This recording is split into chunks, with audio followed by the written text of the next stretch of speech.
बद्री विशाल भगवान की जय।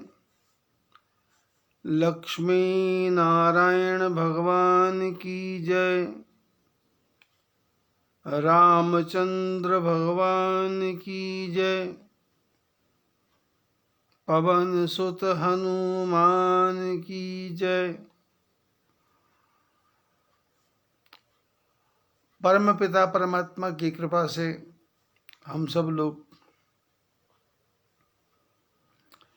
ज्ञान की गंगा में स्नान कर रहे हैं और ये ज्ञान की गंगा ऐसी गंगा है जो गंगा सागर में मिल जाती है। गंगा ज्ञान की गंगा ही इतनी गहरी है कि उसका पार पाना मुश्किल, तो गंगा सागर का पार पाना कैसा संभव है। और फिर उसमें रामचरितमानस, जो रामचरितमानस रचि महेश निज मानस राखा, भगवान शंकर ने अपने मन के अंदर रख लिया इसको रच करके। मानस मन के अंदर।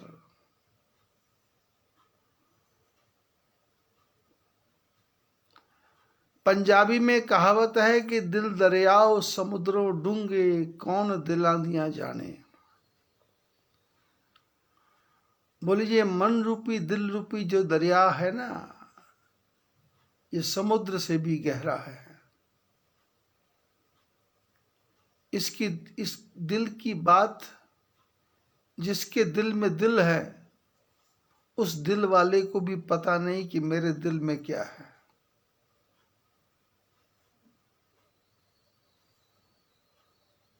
जिसके दिल में दिल है, उस दिल वाले को भी नहीं पता मेरे दिल में क्या है,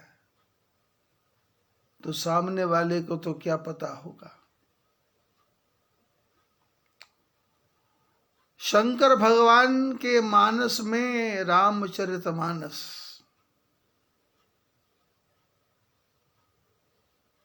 स्वयं ही शंकर भगवान कितने विराट, कितने गहरे,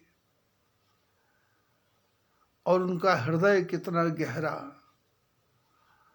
और उसमें छिपे हुए राम नाम के मोती कितने गहरे।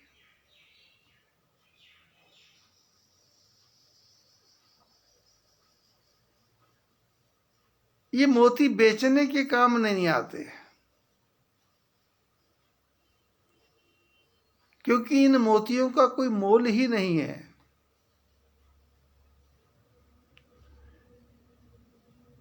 जिन्होंने इन मोतियों को पा लिया,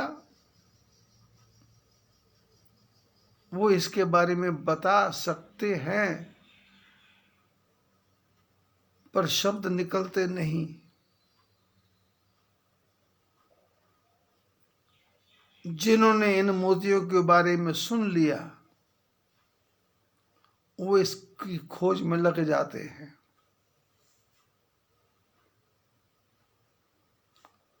और जिन लोगों ने इन मोती पानों वालों का संग कर लिया,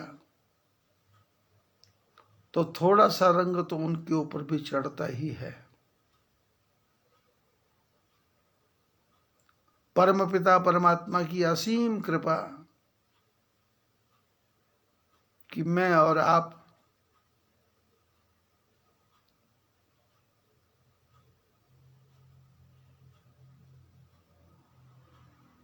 इस रामचरितमानस के अथाह समुद्र में गोते लगा रहे हैं। कुछ मेरी समझ में आता है,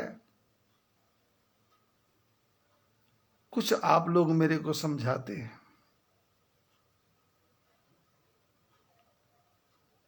क्योंकि जब कथा श्रवण होती है तो उसके ऊपर लोगों से चर्चा भी होती है, चाहे वो विनोद कुमार जी सिंगल हों चेन्नई से, चाहे उनकी धर्मपत्नी गीत का सिंगल हो,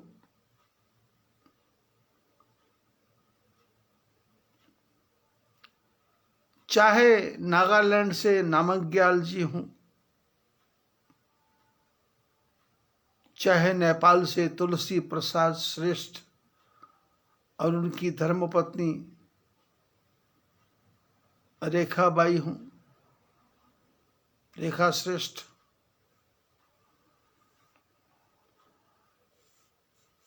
चाहे धरान नेपाल से मनमोहन कर्माचार्य हों,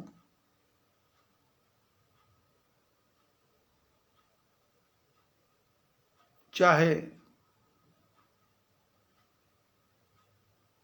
फतेहगढ़ चूड़ियां से अश्विनी कुमार शर्मा हो, या विशाल कुमार जी अरोड़ा हो,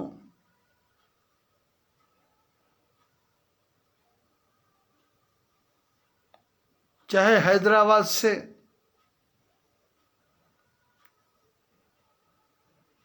मैंने भारत के कोने कोने में से जब कथा की चर्चा होती है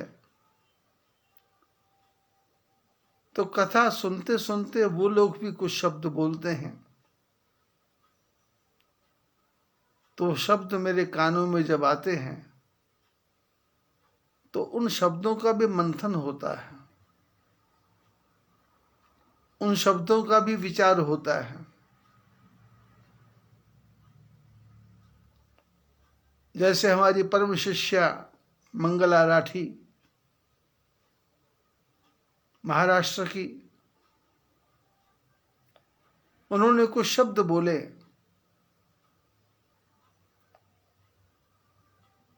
वैसे ही सुनीता देवी जी डीडवाणिया महाराष्ट्र से ही, उन्होंने भी कुछ ज्ञान की चर्चा की।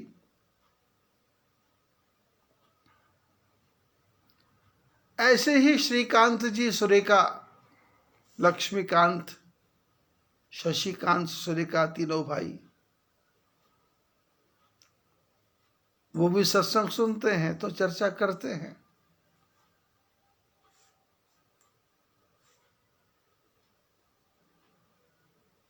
वैसे तो वो जो मैं सत्संग सुनाता हूं उस पर चर्चा करते हैं, पर बात करते करते कोई ना कोई बात ऐसी मेरी पकड़ में आ जाती है कि जो मेरे को समझ में आता है कि ये छूट गई, ये छूटनी नहीं चाहिए। क्योंकि गोस्वामी जी ने कहा कि ये कथा क्या है, बोले नाना पुराण निगमागम सम्मतम यद रामायणे निगदितम क्वचिदन्यतोपि। बोले नाना पुराणों में, निगमों में, आगमों में, वेदों में, नाना पुराण निगमागम सम्मतम, उनकी जो सम्मति थी,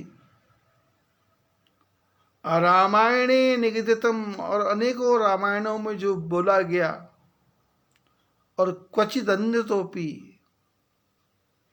और कुछ लोगों के द्वारा भी जो उनके माता पिता, दादा दादी, वंश परंपरा से जो भगवान के राम के प्रति संस्कार थे, उनकी कथाएं घर में बड़े बूढ़े, दादा दादी, पोते परपोत्रों को सुनाते थे, उनको सुलाते थे।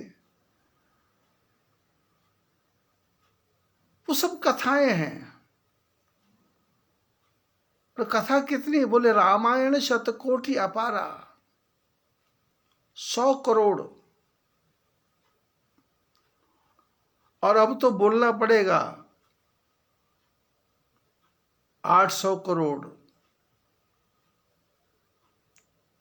क्योंकि विश्व की आबादी 800 करोड़ हो गई।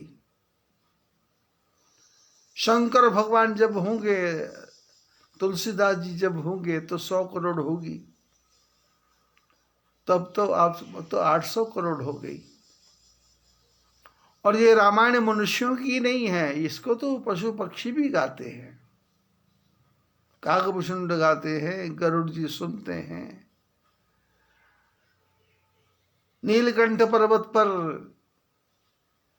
जब गागभूषण जी कथा करते हैं तो गरुड़ जी भी आते हैं और बड़े बड़े पक्षी अपना रूप बदल बदल के ऋषि मुनि वहां पहुंच जाते हैं। जैसे मैं यहां पिछले 14-15 महीने से सत्संग कर रहा हूं, तो जैसे ही मैं सत्संग में बैठता हूं तो मेरे को लगता है मेरे सामने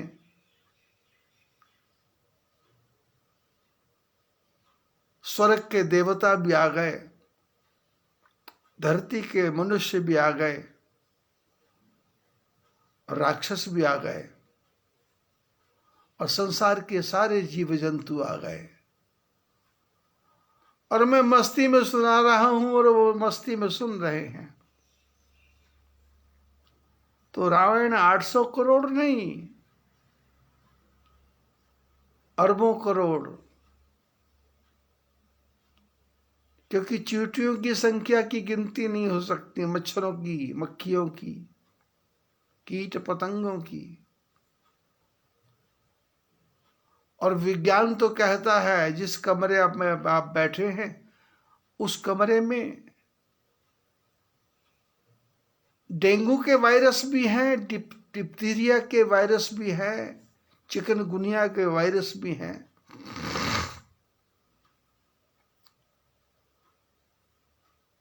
और विश्व की जितनी बीमारियां हैं उन सब के वायरस भी हैं। और विश्व में जितने गुण हैं उनके वायरस भी आपके कमरे में हैं। टीवी को कहीं लेने नहीं जाना पड़ेगा, डेंगू को कहीं लेने नहीं जाना पड़ेगा, वो आपके सामने बैठे हैं। आप स्वस्थ हैं तो जो अच्छे जीवाणु हैं वो आपका सहयोग करेंगे, और यदि आप स्वस्थ नहीं हैं तो फिर छोटा सा जीवाणु भी आपको परेशान कर देगा।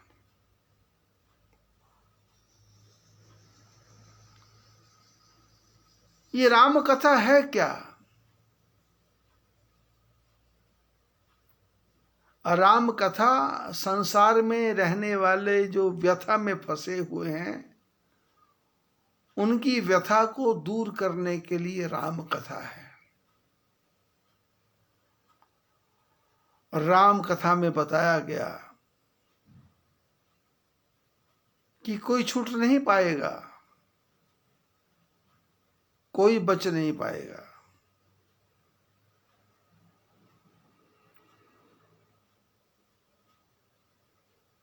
कृष्ण की मां हो चाहे राम के पिता हो,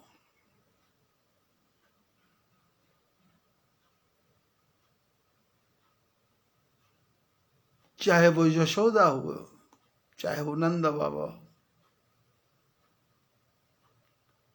संकट तो आएंगे ही आएंगे,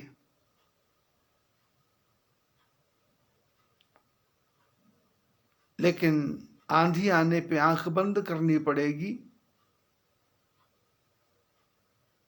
और सूरज निकलने के बाद आंख खोलनी पड़ेगी। समय परिस्थिति के अनुसार जो अपने को ढाल लेता है वो संसार में क्या नदी में भी नहीं डूब पाएगा। संसार भी सागर है, सागर भी सागर है, नदी भी सागर है, और जिसको डूबना है वो तो छोटी सी बात में डूब जाएगा। किसी ने छोटी सी हल्की सी बात बोल दी तो वो डूब जाएगा। और जो महापुरुष है वो छोटी मोटी बात की तरफ ध्यान ही नहीं देते। वो अपने आप को सोचते हैं कि मैं तो 100, 200, 500 मीटर ऊपर बैठा हूं, मेरे को दूर देश का संदेश दिखाई दे रहा है, मेरे को परमात्मा की आवाज दिखाई दे रही है। कि घबराओ मत,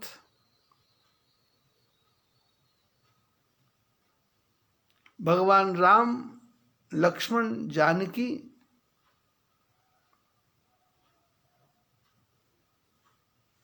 जंगल में जा रहे हैं।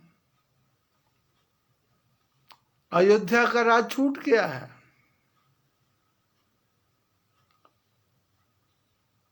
लेकिन राम, लक्ष्मण, जानकी जी का व्यवहार ऐसा है कि यहां भी जाते हैं, वहां के लोग इनको प्रसन्न मन से देखते हैं। इनके जाने से पहले ही इनकी बातें लोगों तक पहुंच जाती हैं। और जंगल के नारी नर थके, नारी नर प्रेम प्यासे, मनहु मृगी मृग देखी दियास। जंगल के लोग राम, लक्ष्मण, जानकी जी को देख करके ऐसे जैसे कोई प्यासा आदमी देख रहा हो।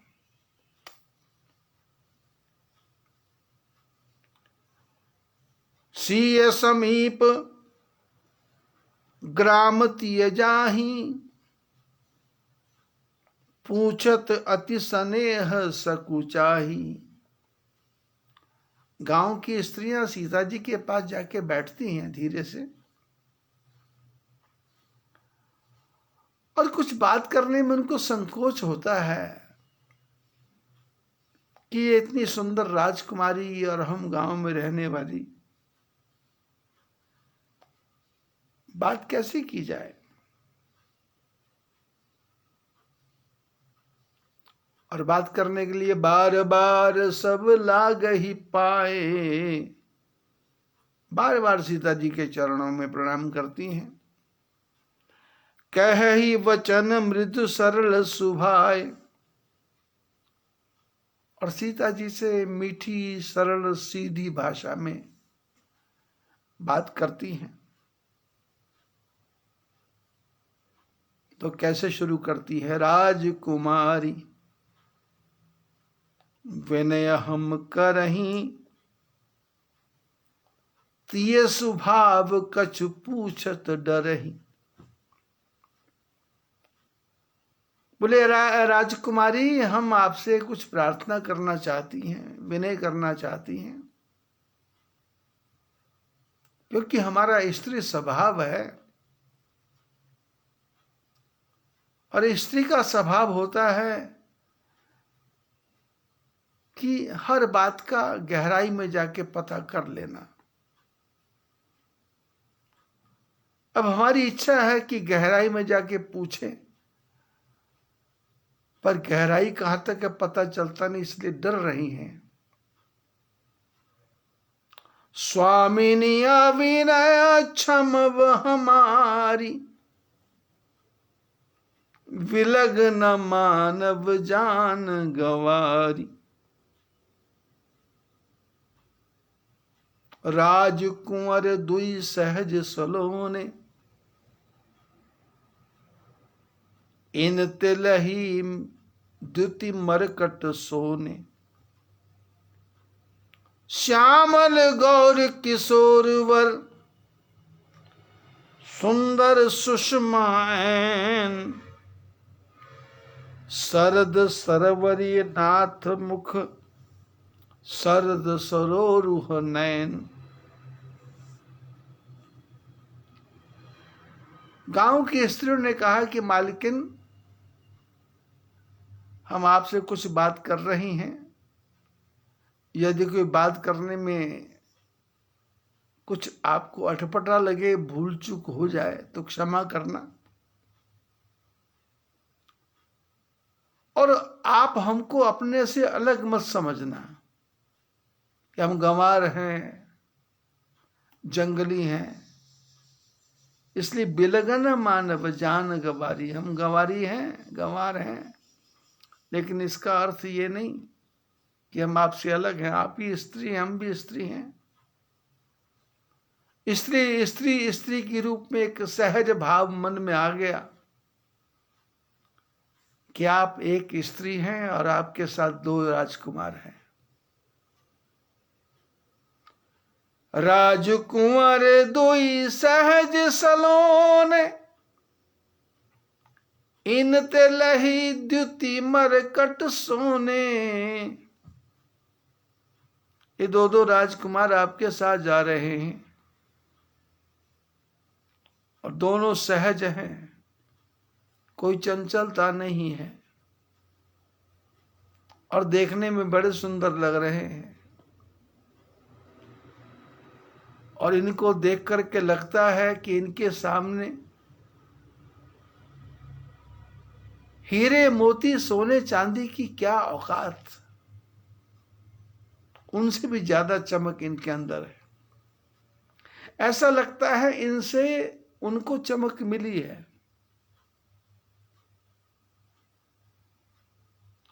और दोनों कैसे हैं? श्यामल गौर किशोर बर सुंदर सुषमा ऐन। एक सांवला है, एक गोरा है, और दोनों की रूप माधुरी का वर्णन नहीं हो सकता। शरद सरवरी नाथ मुख शरद सरोरुह नयन।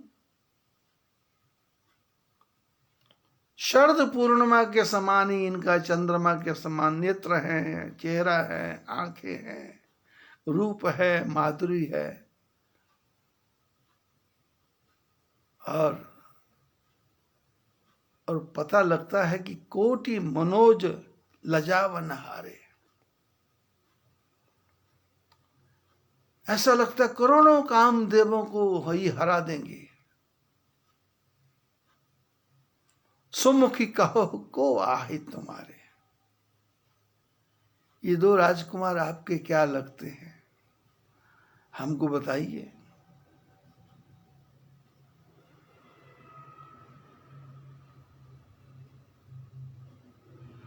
कोटि मनोज लजावन हारे, सुमुखी कहो को आहे तुम्हारे।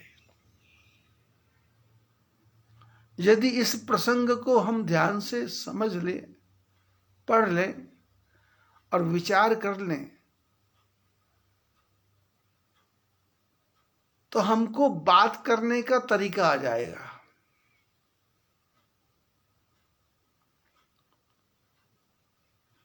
शब्दों को कैसे बोलना है और सामने वाले को कैसे प्रभावित करना है, कन्विंस करना है।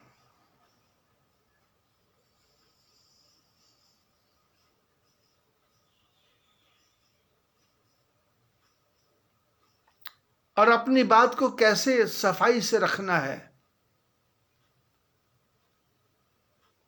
और सामने वाला भी कितनी सफाई से उत्तर देता है कि बोलने वाला भी प्रसन्न और सुनाने वाला भी प्रसन्न। बोलने वाली गंवार स्त्रियां हैं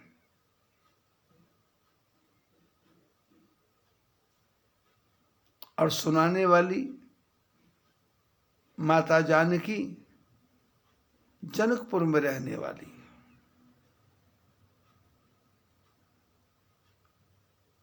और प्रश्न कैसे सुंदर हैं, जिसमें कोई कटाक्ष नहीं है, जिसमें कोई टेढ़ापना नहीं है, जिसमें कोई टीका टिप्पणी नहीं है, जिसमें कोई तंज नहीं है, जिसमें किसी के दिल को दुखाने की बात नहीं है।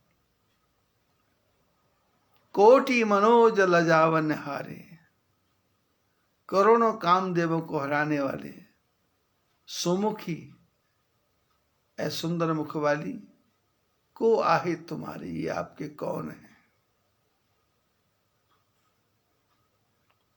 सोनी सनेह मय मंजुल बानी,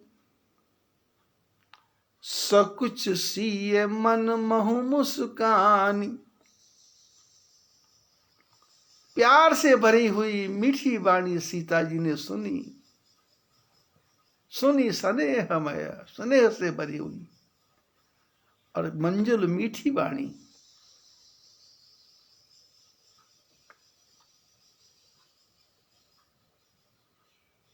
सकुच सीय मन महु मुस्कानी। सीता जी को संकोच हो गया कि जंगल में ऐसा प्रश्न भी पूछा जाएगा, ये तो मैंने कभी सोचा ही नहीं था। ऐसा तो राम जी ने भी नहीं सोचा था, लक्ष्मण जी ने भी नहीं सोचा था।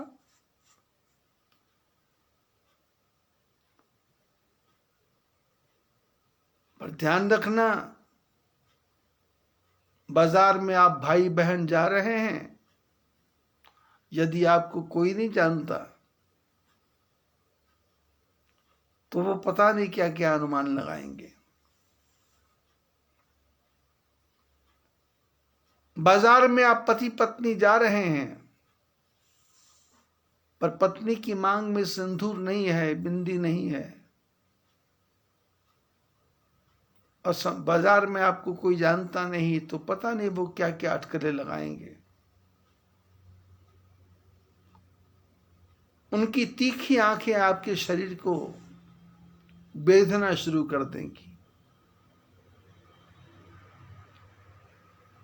उनके मन के द्वार खुल जाएंगे, उनके दिमाग के कपाट खुल जाएंगे, उनकी दिमाग की सारी खिड़कियां खुल जाएंगी।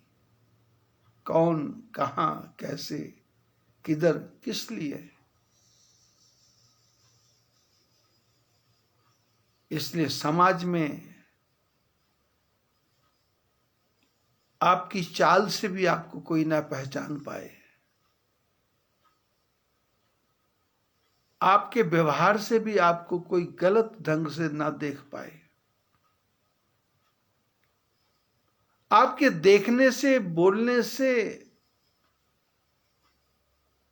बात करने से, चर्चा करने से,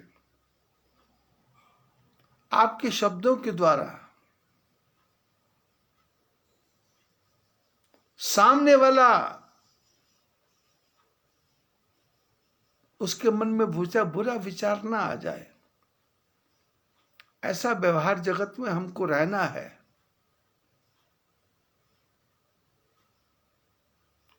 जंगल की यात्रा में पहले दिन सखियों ने, औरतों ने, महिलाओं ने, गांव की औरतों ने पूछा, कौन है दो, तू अकेली और ये दो। सकुच सी है मन महु मुस्काई। सीता जी मन में मुस्कुराई। क्या ऐसा प्रश्न आएगा, ये तो मैंने कभी सोचा ही नहीं था। और ध्यान रखना, इस जीवन की यात्रा में किस मोड़ पे क्या घटना घट जाए, ये किसी को भी पता नहीं है। इस जीवन के मोड़ पे किसको क्या हो जाए, कुछ पता नहीं है। इसलिए हर घड़ी, हर क्षण सावधान।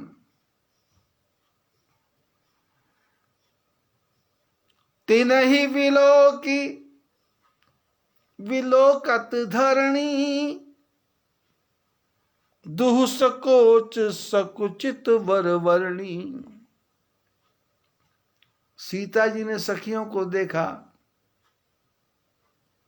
और सखियों को देख करके धरती की तरफ देखने लग गई। सोच में पड़ गई कि इनके प्रश्नों का उत्तर किस प्रकार से मैं दूं, कहां से शुरू करूं, क्योंकि प्रश्न ही अटपटा है तो अटपटा, लेकिन अब तरीका कौन सा अपनाया जाए।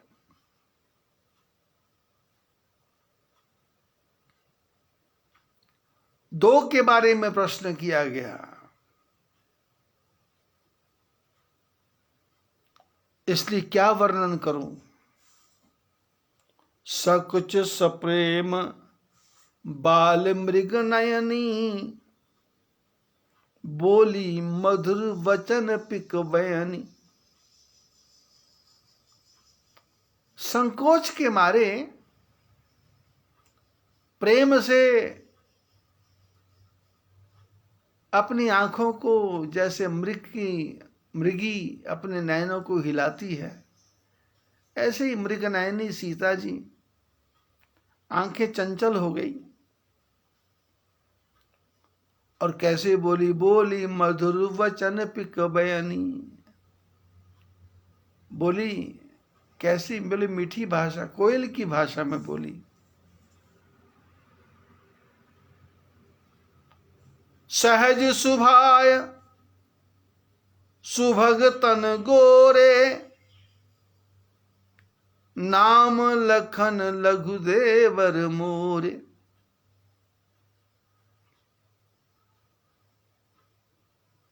सखियों को कहा कि वो जो सामने एकदम बिना चंचल हुए बैठे हुए हैं, कोई शरारत नहीं है, कोई दूसरा भाव नहीं है, सहज स्वभाव है। और जो गोरे गोरे हैं इनका नाम लक्ष्मण है, और ये मेरे छोटे देवर हैं। मैंने छोटे देवर के साथ कहने का मतलब ही है कि मेरे देवर और भी हैं, पर उनकी चर्चा करना यहां ठीक नहीं है, क्योंकि पूछा ही नहीं है। तो सहज सुभाय सुभग तन गोरे, नाम लखन लघु देवर मोरी, ये मेरे देवर हैं। अब राम जी के बारे में बताना था। अब कैसे कहें ये राम हैं, क्योंकि आजकल की माताएं हो, आजकल की धर्मपत्नी, उनसे पूछ लो, उनके साथ में आया हुआ आदमी ये कौन, बोले श्याम जी हैं, ये विक्टर हैं, ये मोतीलाल है। सुनने वाले को लगता है शायद इसका ड्राइवर होगा या इसका नौकर होगा। उसकी भाषा से लगता नहीं कि ये इसका पति है, जबकि सनातन धर्म में सिखाया गया कि आपसे 1 साल भी बड़ी आपकी भाई या बहन है तो बहन को, भाई को भैया कहना है, नाम नहीं लेना। और भैया से बहन बड़ी है तो उसको बहन जी कहना है, उसका नाम नहीं लेना। ये सनातन धर्म की परंपरा है, बचपन से ही सिखाया गया है। लेकिन हमारे बीच में ऐसी एक परंपरा आ गई,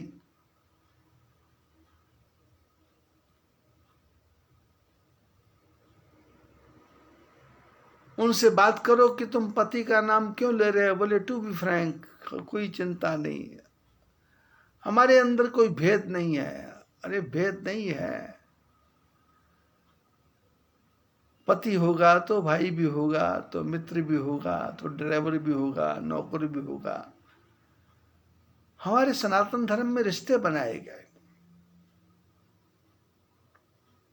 कोई दादा है, कोई परदादा है, कोई लकड़ दादा है, कोई नाना है, कोई परनाना है, कोई मामा है, तो कोई मौसी है, तो कोई बुआ है, तो कोई फूफा है। किसी का भी नाम लेना नहीं, फूफा जी, मामा जी, भाई जी।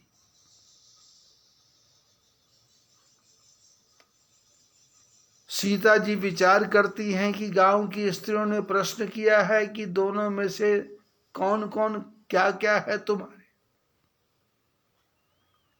तो लक्ष्मण जी के लिए तो कह दिया कि सहज सुभाय सुभग तन गोरे, नाम लखन लघु देवर मोरे। और राम जी के बारे में बताना था तो सिर का पल्लू थोड़ा नीचे हो गया था, और सखियां जो गांव की औरतें हैं, गवारन, वो सीता जी की तरफ देख रही हैं, और जिधर राम जी बैठे थे उस तरफ का पल्लू थोड़ा सा आगे किया,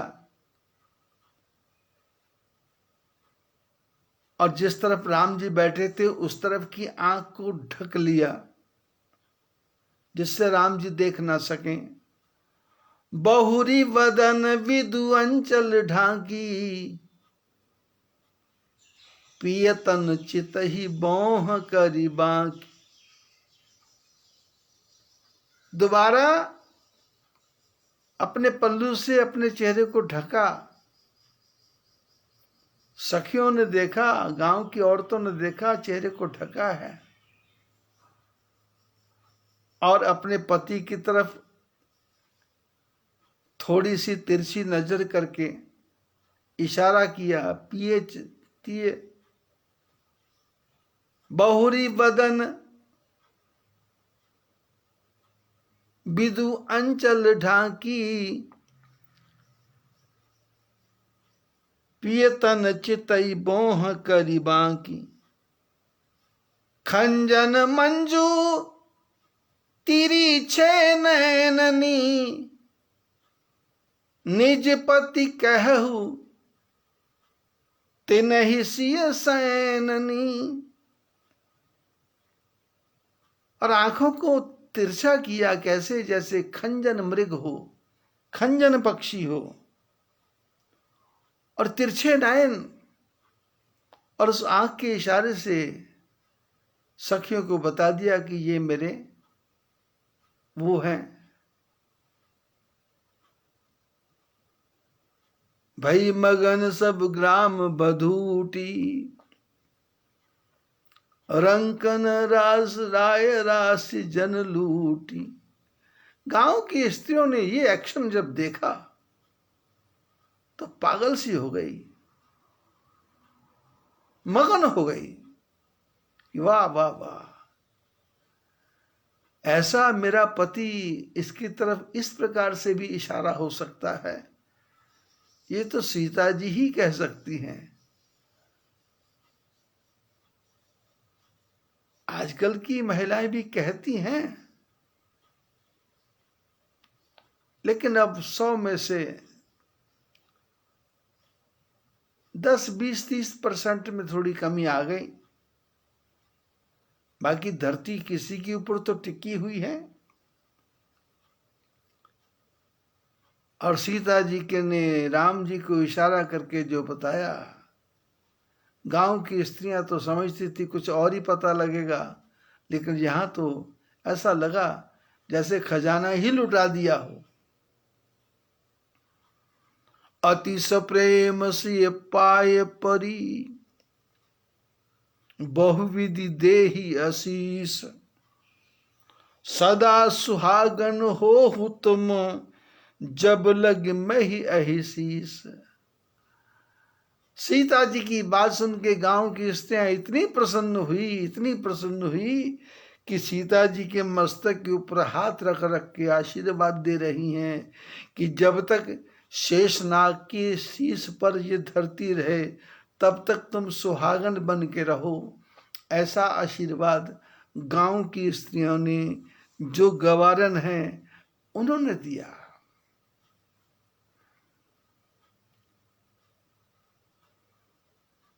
यदि आप में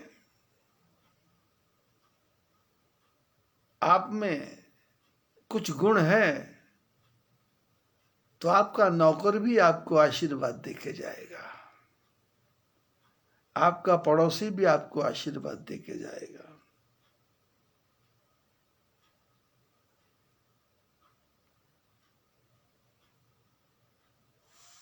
आपका दुश्मन भी आपको आशीर्वाद देके जाएगा। और गांव की औरतें सीता जी को क्या कह रही हैं? पार्वती सम पति प्रिय होहु, देवी न हम पर छाड़ब छोहु। और आशीर्वाद क्या? पार्वती के जैसे पार्वती के पति उनको प्रेम करते हैं, वैसे तुम्हारे पति तुम्हारे से प्रेम करें और वो कभी तुम्हारा साथ ना छोड़ें। कथा ध्यान से सुन रहे हो क्या? समझ में आ रही है? गांव की औरतें ग्वारन और आशीर्वाद सौभाग्यवती होने का।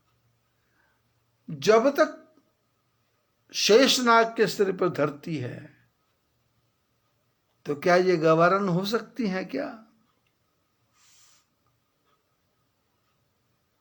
और पार्वती जैसे शंकर जी को प्यारी है ऐसे तुम राम जी को प्यारी हो, क्या ये गवारन हो सकती हैं क्या?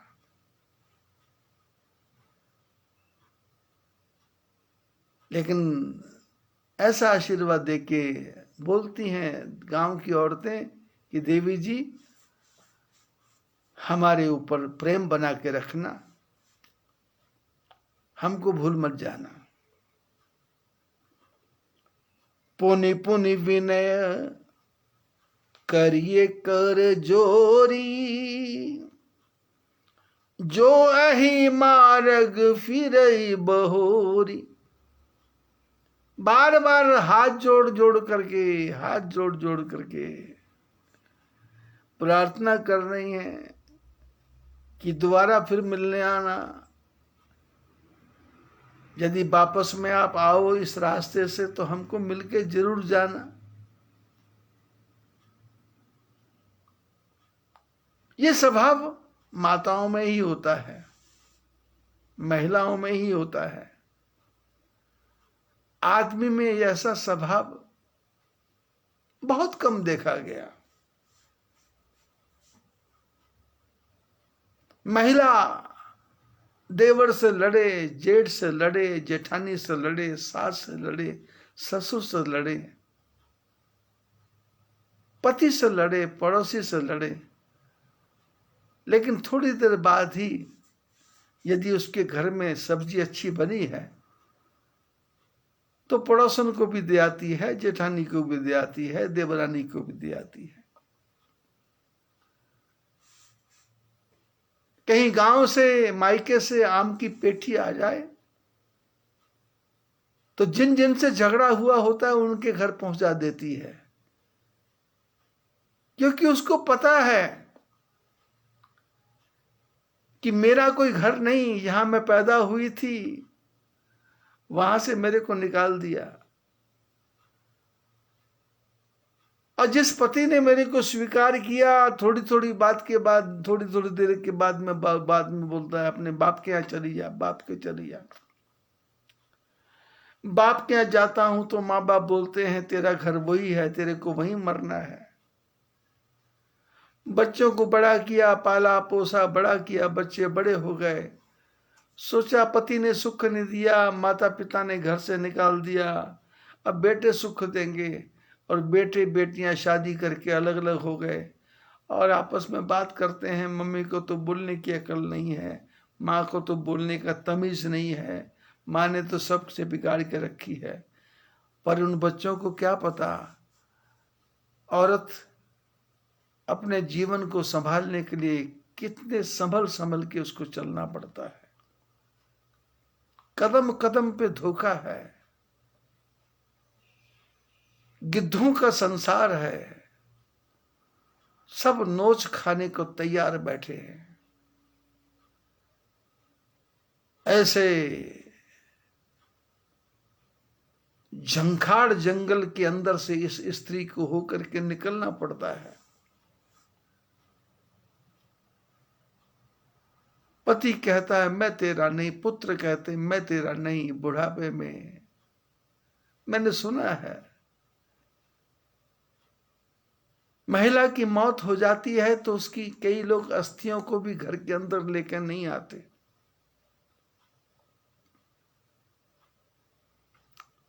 लेकिन वो स्त्री झगड़ा हर एक से करेगी लेकिन बिगाड़ेगी किसी से नहीं, क्योंकि उसको पता है कि पति का कोई भरोसा नहीं, कब साथ छोड़ के चला जाए। इसलिए मेरे को रहना तो इन सब के साथ ही है। पुत्र का क्या भरोसा, बहू को लेके कब भाग जाए। इसलिए रहना तो मेरे को देवरानी जेठानी के साथ ही है। इसलिए माताओं में, महिलाओं में सहज गुण है, बचपन से लेकर बुढ़ापे तक।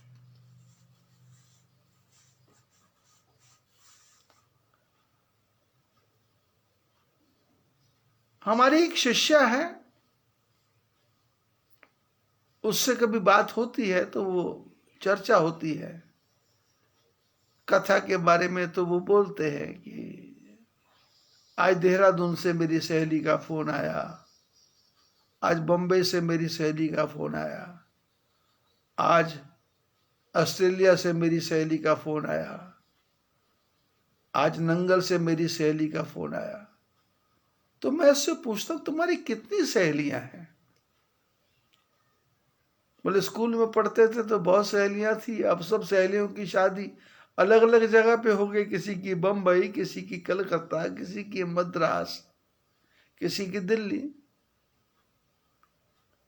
हमारा ग्रुप बना है, हम कथा सुनते हैं, एक दूसरे को भेजते हैं। महिला किसी से बिगाड़ती नहीं, और यदि महिला किसी से बिगाड़ ले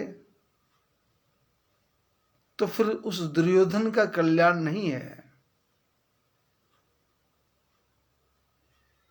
महिला किसी से बिगाड़ती नहीं, और यदि सचमुच बिगाड़ लिया तो फिर वो काली बनकर के शंकर भगवान की छाती पर भी सवार हो जाएगी। प्रलय को रोकने के लिए शंकर भगवान को अपने आप को काली के सामने बिछा देना पड़ता है कि रुको रुको देवी जी रुको, मैं हूं, पर वो छाती पे पैर रख देती है।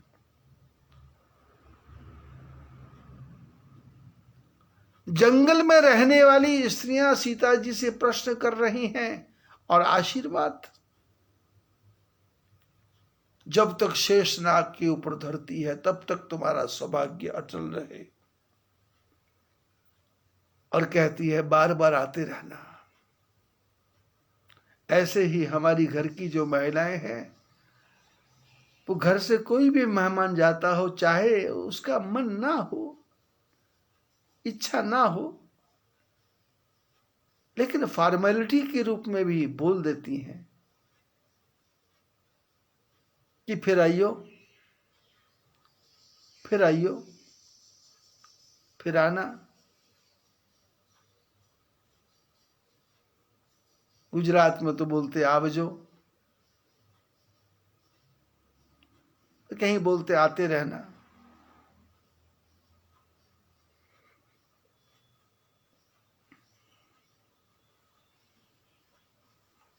और गांव की स्त्रियां कह रही हैं आना, दर्शन देव जान निज दासी, लखी सिए सब प्रेम पियासी। और गांव की गवारन औरतें सीता जी को बोलती है कि दर्शन देते रहना अपनी दासी समझ करके। और सीता जी उनको देख रही हैं कैसे हैं, जो प्रेम में प्यास में डूबी हुई है ऐसी स्त्रियां। मधुर वचन कही कही पर तोषी, जन कुमुदनी कुमुदी पोषी। सीता जी ने बहुत मीठे मीठे वचन कह करके उन सब का समाधान किया, उन सबको समझाया कि परमात्मा की इच्छा होगी तो मैं फिर दोबारा आऊंगी। तब ही लक्ष्मण खन रघुवर रुख जानी, पूछे उमग लोगन मृदुबानी। तब राम जी का इशारा समझ गए लक्ष्मण जी के अब चलना चाहिए। तो राम जी का इशारा समझकर लक्ष्मण जी ने लोगों से पूछा कि भाई रास्ता कौन सा ठीक है जाने का। सुनत नारी नर भय दुखारी, पुलकित गात विलोचन बारी।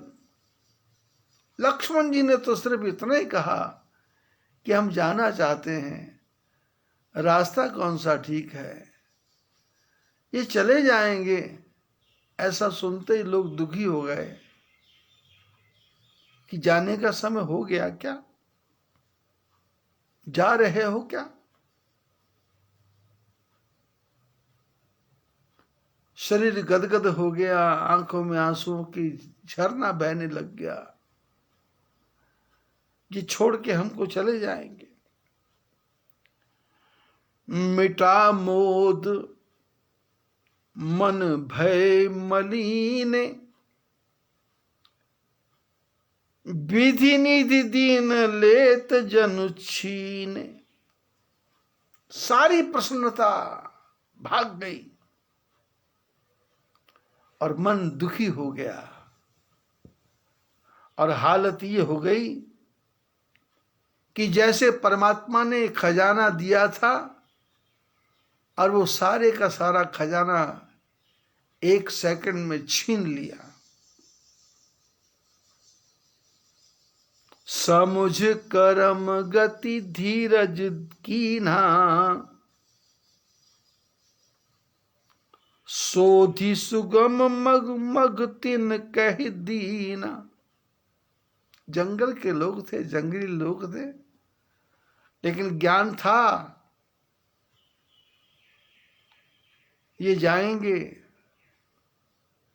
जो आया है सो जाएगा, बिछड़ेगा, ये कर्म की गति है। तो समुझ कर्म गति धीरज कीन्हा, ये तो होना ही था, इसलिए मन में धैर्य धारण किया और जो आसान रास्ता था वो रास्ता राम लक्ष्मण जानकी जी को बता दिया। लखन जानकी सहित तब गवन कीन रघुनाथ, फेरे सब प्रिय वचन कही लिए लाई मन साथ। राम लक्ष्मण जानकी तब जंगल की तरफ चल पड़े, लोग भी साथ साथ चल पड़े। भगवान राम रुके और उनको कहा कि भाई आप लोग हमारे साथ मत आओ, वापस चले जाओ। अयोध्या के लोग, जो जंगल के लोग, वो तो वापस आ गए, पर अपना मन राम जी को दे आए, अपना मन राम जी को अर्पण कर दिया है। लिए लाई मन साथ, अपने मन में राम जी को ले आए। राम लक्ष्मण जानकी तो चले गए, पर जो जंगली लोग राम लक्ष्मण जानकी जी को अपने मन में साथ में ले आए। फिरत नारी नर अति पछिताही, दे हैं दोष देहि मन माही। सहित विषाद परस्पर कहीं, विधि कर तब उलटे सब अहि। गांव के स्त्री पुरुष पछता रहे हैं, वापस आ रहे हैं।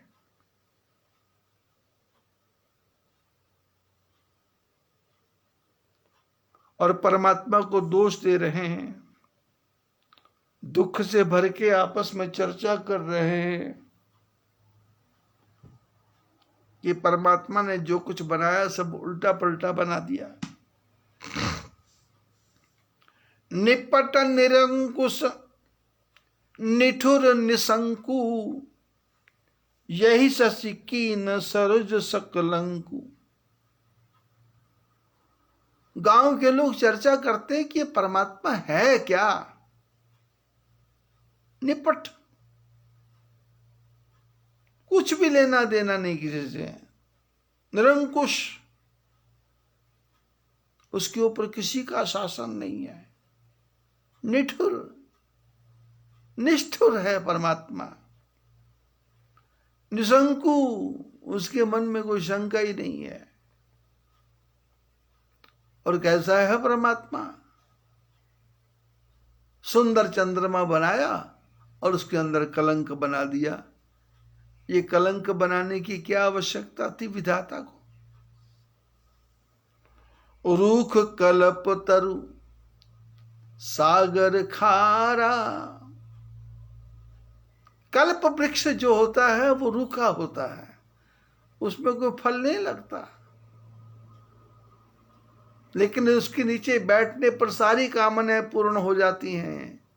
पर वो कल्प तरु को देख करके कोई प्रसन्न नहीं होता, लेकिन उसके नीचे बैठ जाए तो संसार की सारी कामनाएं पूर्ण होती हैं। विधाता कैसा बनाता है?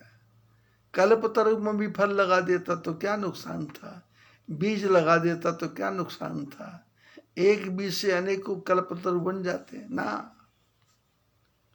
रूख कल्पतरु सागर खारा, और अपार समुद्र बनाया और वो सारा खारा बना दिया, मीठा नहीं बनाया।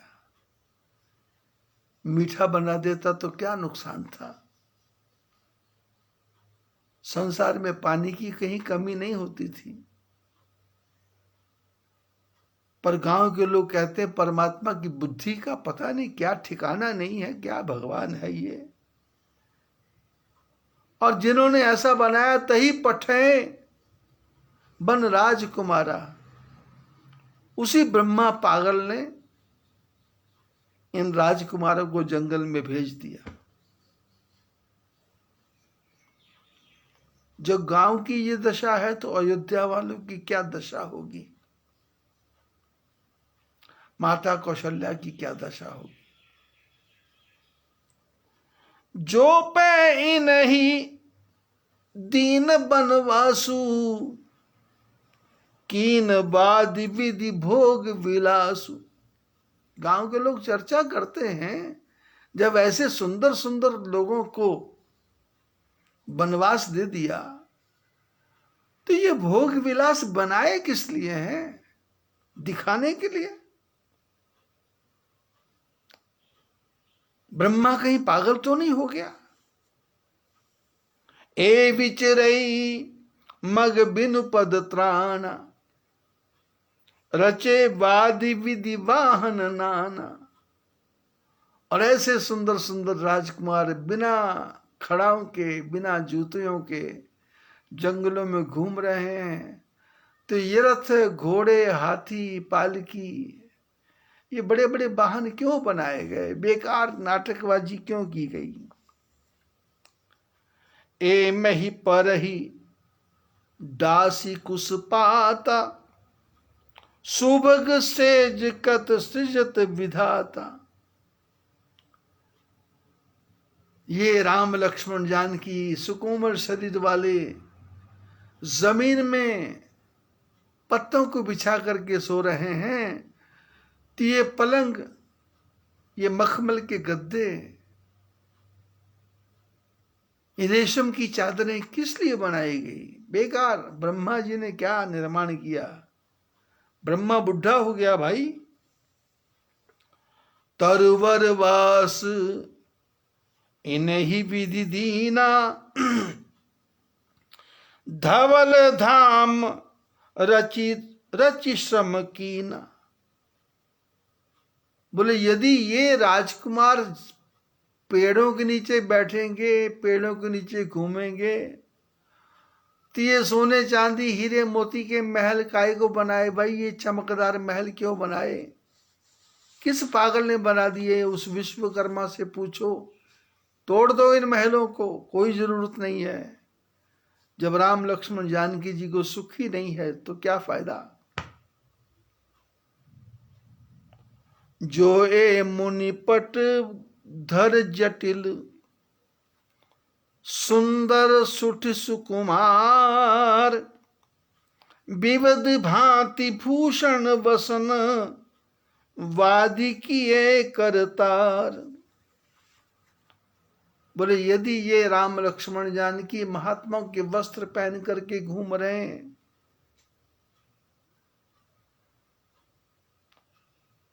तो ब्रह्मा जी ने संसार में ये अनेकों प्रकार के वस्त्र आभूषण किस लिए बनाए हैं? मैं कल परसों की सत्संग में चर्चा कर रहा था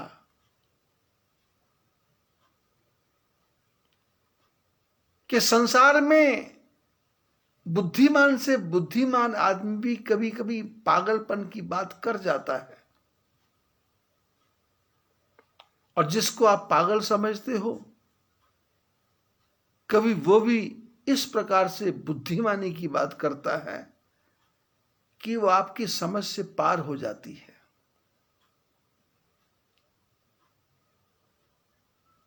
हमने आज गांव की स्त्रियों का चरित्र सुना, गांव के लोगों की बातें सुनी, गांव के लोगों का, जंगल के लोगों का व्यवहार देखा, कितना ज्ञान भरा हुआ है, ब्रह्मा को कैसे दोष दे रहे हैं। राम लक्ष्मण जानकी जी के दुख को देखा नहीं जा रहा। राम लक्ष्मण जानकी तो चले गए, पर सीता जी अपने प्रेम की माधुरी ऐसी बिछा के गई कि गांव की स्त्रियां पागल सी हो गई और गांव के लोग पागल से हो गए। राम लक्ष्मण जानकी जी के जाने के बाद भी उन्हीं की चर्चा कर रहे हैं, और एक हम और आप हैं। हमारे दादा चले गए, हमारे परदादा चले गए, हमारे नाना फूफा मामा भांजा भतीजा चले गए, पर हमको भगवान की याद नहीं आती, हमको परमात्मा की याद नहीं आती। हमारे से तो गांव की ये जंगल के रहने वाले कोल किरात भिल्ल बनवासी, ये जंगली लोग ही बुद्धिमान हैं, समझदार हैं, जो कम से कम ज्ञान की चर्चा तो कर रहे हैं। और हम और आप 24 घंटे एक ही चर्चा, ये मर गया वो मर गया, ये मर गया वो मर गया।